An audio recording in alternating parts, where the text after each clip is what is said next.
Hi everyone, so my name is Katie Thompson and I run a business called Katie Lingo. It's just me and my wonderful husband who loves the spotlight. Look at him, he's gorgeous, look at him. So we provide outsourced content marketing services mainly to agencies who don't have enough resource and they need some writers. So we do things like press releases, copywriting, blogging, stuff like that.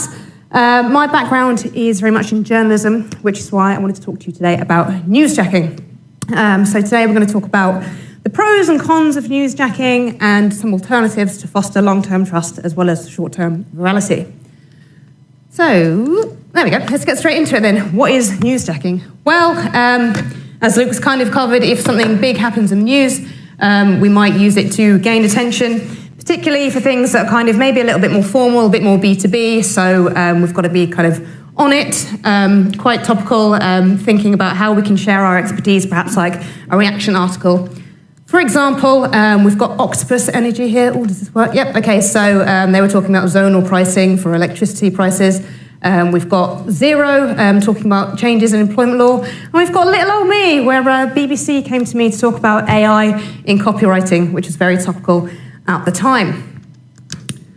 Then, of course, we have trendjacking. So, similar kind of thing. We've got to act on it quite quickly, trying to kind of capitalise on its profitability, on its popularity, but maybe less formal, a little bit more kind of like social media, kind of bite-sized content, kind of buying into trends rather than something that might be a bit more serious and niche, like with newsjacking. So, and again, a few more examples. Who remembers this very popular Gen Z campaign when the Gen Z wrote my copy for me? A lot of people inspired a lot of copycats, including me, but I decided to do it for boomers instead, which was hilarious, I promise. And then we have things like Virgin Radio. Do you remember when everyone turned themselves into Jim Henson's characters? Well, you're already a Muppet, mate, whatever. So yes, lots of different kind of trends that people might jump on to kind of be part of that national conversation. So in digital PR, we're probably going to hear these terms kind of used interchangeably. So what exactly is the difference? Well, let's ask the experts.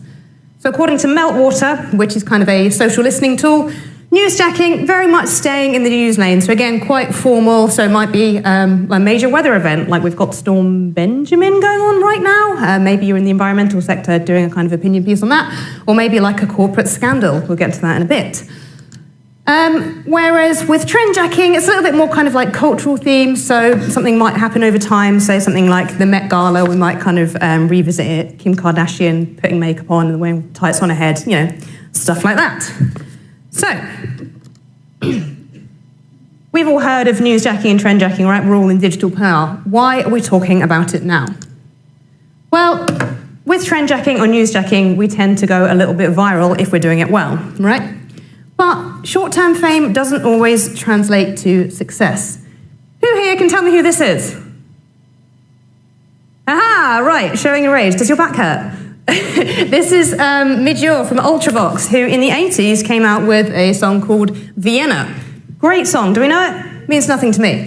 But this was unfortunately beat to #1 by Joe Dolce's Shut Up or Your Face, which, by all accounts, was a lot of fun, but reached #1, and it shouldn't have done because this one has lasted through the ages, whereas Shut Up or Your Face is kind of faded away. So short-term fame doesn't always translate to long-term success, so why should we think about kind of long-term strategies instead?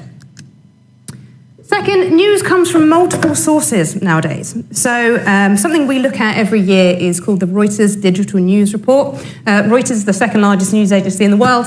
They go out and they survey 40,000 people from about 36 different countries and ask them kind of their opinions on the news, how they consume news. And they have said that nowadays, rather than just going to the newsstand or watching on the telly, now people are using things like, yes, print and TV, but also YouTube, social media, TikTok, podcasts, and even AI chatbots. So we've got a lot more sources of news, which means a lot more opportunities to news or trendjack. But the same report also tells us that actually almost half of us in the UK are actually avoiding the news. And you might have noticed at the moment it's actually a little bit depressing. So 39% of us say it has a negative effect on our mood.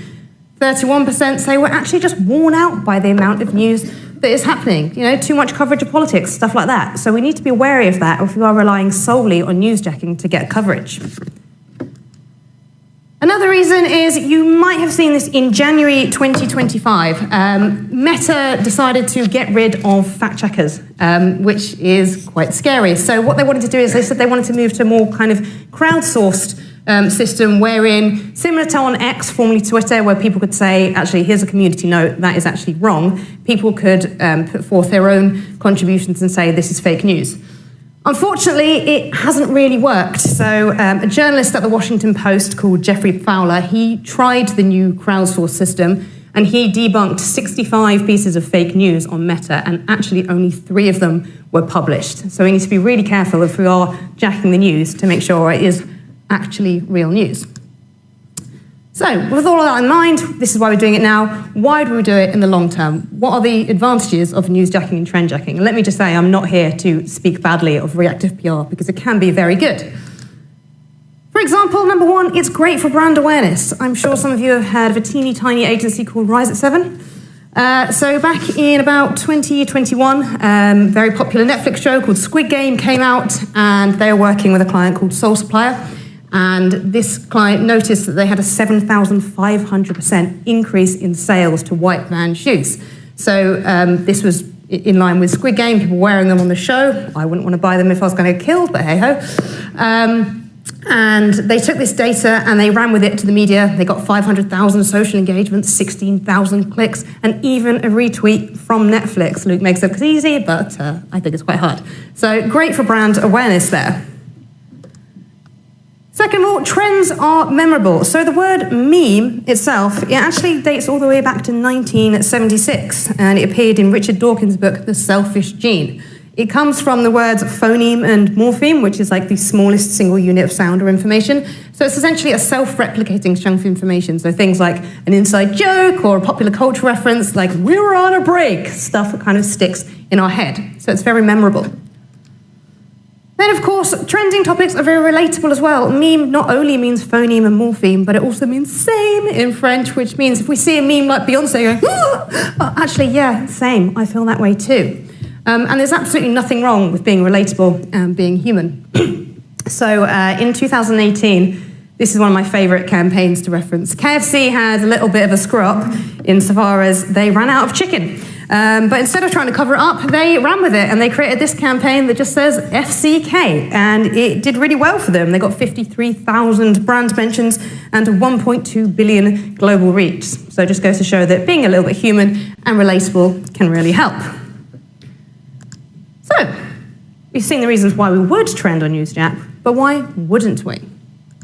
Well, number 1, budgets. Unfortunately, we can't all be like Lidl and have the money to go out and buy or design a Gallagher-esque, I'm not sure if that's Liam or Noel, I'm not a huge fan, when Oasis tour comes out.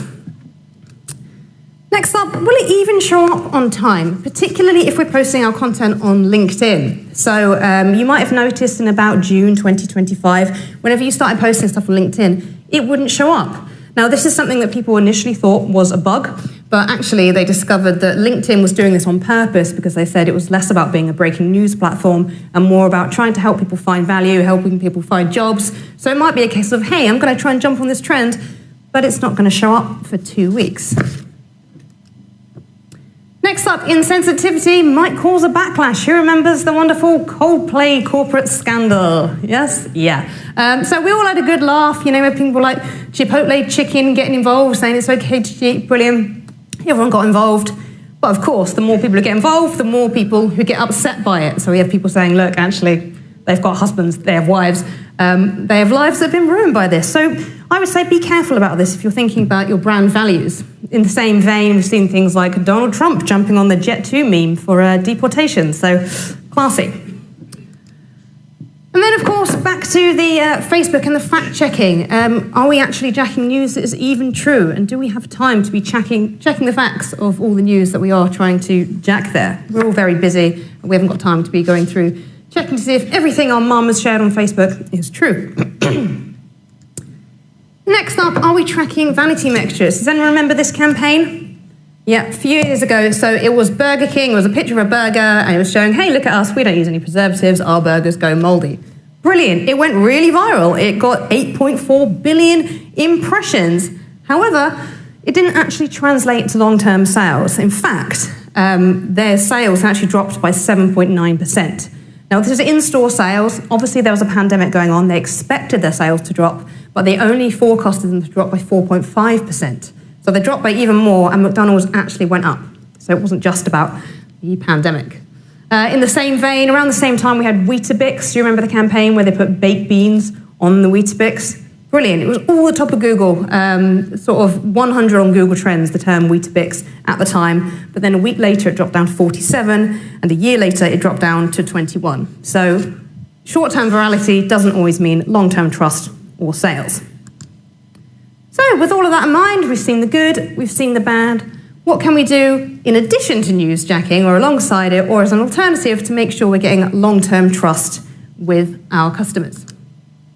Well, we've just heard from the lovely Luke, bloody good rep. So we can create new angles for trending topics. Now, Bottled Imagination really are great with their imagination. And they took a campaign for their client Protein Works, as Luke said, so selling protein shakes, things like this. They could have just gone, oh, Black Friday, boom, that's trending, that's easy. But they took it one step further. They actually studied Protein Works clients, and they discovered that 8 in 10 of us don't actually read or understand food labels. So what did they do? They turned it into a campaign. They created social media content that invited people to look at the product descriptions and actually read the labels. And in doing that, the traffic surged to those key transactional pages by 460%.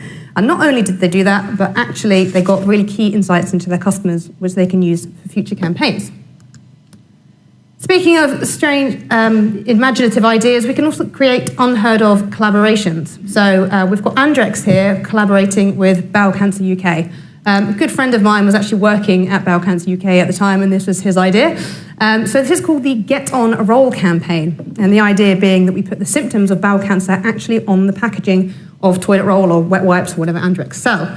They found from their data that people with bowel cancer symptoms tend to be from kind of underprivileged areas, so they might not have access to technology, might not be reading their phone on the loo, might not have a phone. So they thought they'd put it in nice, accessible language on the toilet paper packaging, making sure that they could spread awareness of what bowel cancer symptoms were.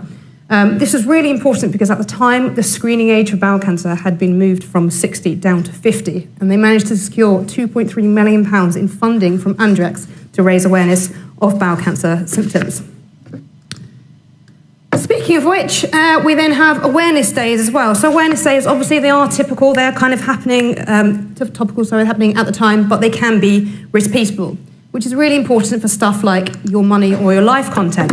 So I'll give you an example, thinking about healthcare. This is great for anything where we're talking about, let's say, cancer charities.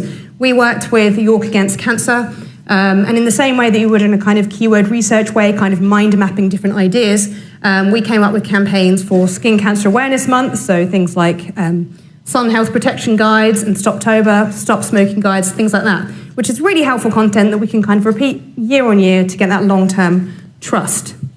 It's also great for repurposing as well. Now, we all work in marketing, we all know how hard it is to create content, so it doesn't have to be one and done. If we have created content and thought it hasn't done as well as we'd like it to, how can we make it work harder, and what questions should we be asking ourselves? Well, number one, did it get lost in the noise? Did you post it at a time when this guy did something crazy? Number two, is it just simply a little bit too long? Is it a case of maybe we've done this lovely white paper and we've found all these studies, but actually we could turn this into little bite-sized infographics or posts for social media? Number three, what do we actually want our content to do? So when I'm thinking about repurposing, I think of the 3 R's, reach, recognition, and revenue. Reach, okay, we could be posting it again, perhaps at a more pertinent time on a different channel, trying to reach new customers. Recognition, we might get all our campaign data. Let's say we've built X number of links or got X number of sales. Why not turn that into an award submission? Or revenue. So I talked before about the digital news report for Reuters. We actually do a kind of bite-sized roundup of this each year, and we use this to pitch to Reuters when they were looking for writers. And that's a tongue twister, Reuters writers. And now we write their white papers for them. What a tongue twister. Oh, here we go. Right. Another one, how one piece of content can be repurposed and still have an impact years later. So yes, as Serge said, I'm a bit of a marathon runner, and another charity we were working with was Deafblind UK. In 2018, they asked me to run the London Marathon for them. And I thought people are stingy, no one wants to donate to charity, so I came up with a campaign called Dares for Donations, where I said to people, if you give me a donation, you can give me a dare, and I will publicly humiliate myself within reason, and I will film it and put it on the internet for your amusement. So we did this one video that went viral on LinkedIn, it got 100,000 views, and then when I ran it for them again 6 years later, we capitalised on that, and we hit the fundraising targets within 6 weeks, even though we had 6 months to do it. So we'll just give you, so in this particular one, there's sound and everything. Someone said to me, I dare you to go into a local Tesco's and sing Black Boxes Ride on Time and run around. I think that's enough of my nasal noises. Okay. It did go viral though, and it got the money in. That is the key point there.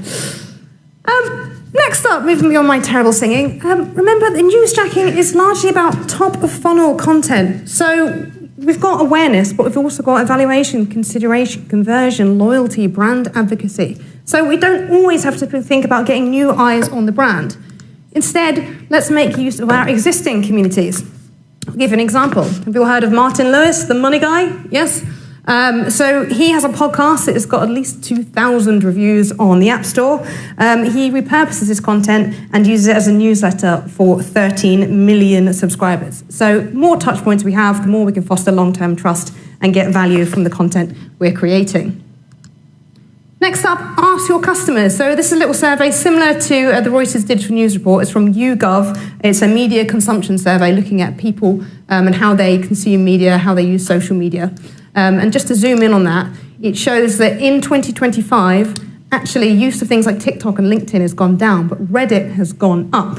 Now we know Reddit is very much a user-generated content platform. People might be going on there asking questions. So we can go directly to the platform, excuse me, and look to see what kind of questions people are answering and then answer those questions directly. We might also use other tools like social listening tools like Meltwater, or even simple things like Also Asked, Answer the Public, or even Google's People Also Asked. Next up, collaborations. So thinking about, again, Google experience, expertise, authority, and trust. It's really important if we do want to foster that trust with people to draw on that first-hand experience. So I'll give you an example. We work with a client called Flow. It's a menstrual tracking app, and they put out a lot of medical content, but they make sure that it's all trusted and verified. So they work with 140 medical experts, 13 doctors, even like the UN, to make sure that all their content is absolutely scientifically backed and verified. So this is really important, not only to build that trust for things like YMYL content, but also think about it from a kind of influencer marketing point of view. That person themselves can actually become the hook. I did this podcast with this person, and then this person could share it and kind of build awareness for your brand in that way. And then finally, setting the trends. If there isn't any news to jack, why not make the news yourself? So, to give you a few examples, we could make our own first-hand data. So again, using Flow as an example, they went out, they created a reproductive health survey. They interviewed 2,000 women asking questions about what they know about STIs or tampons or whatever it is. It might be something more fun. It might be, say, like Love Honey, who got a lot of coverage when they couldn't put naughty content on Facebook, so instead they got creative and used a cucumber and stuff like that for their ads. Or it might be something like this MIT study, which has been cited many, many times, saying that 95% of businesses are seeing no ROI from AI. Diddums. Right, so my views on AI aside, we've talked about why newsjacking might be good, why it might be bad, and what we can do to foster long-term trust. So, to round off then, newsjacking, absolutely wonderful opportunity to showcase your expertise. Might be a little bit serious, a bit formal, maybe for more kind of niche sectors, but make sure that we're checking that the news we're jacking is actually factually correct. And be mindful if your customers aren't always getting news from traditional sources, if they are getting their content from other ways. Trend jacking, kind of similar, but maybe a little bit less serious, more kind of social media-led, bite-sized content. Really great for getting all eyes on your content, but be mindful that it's not insensitive, a la Donald Trump, and don't fall into vanity metric traps. So, do create new angles, follow Luke's lead, very creative there. Do collaborate with the experts, do make your content work harder, and do go out and get your own data if you can't draw on it from other people. Don't be insensitive, Don't be a Trump. That would just be my message in life anyway. Don't forget about other people in the funnel, and don't fall for vanity metrics. So, speaking of vanity, there I am. That is all from me. I'm on Instagram. Please follow me because I'm insecure and need friends. I also do stand-up comedy. We already said that, didn't you? So that's all from me, but thank you very much for listening, and I'll be around at the end. Thank you.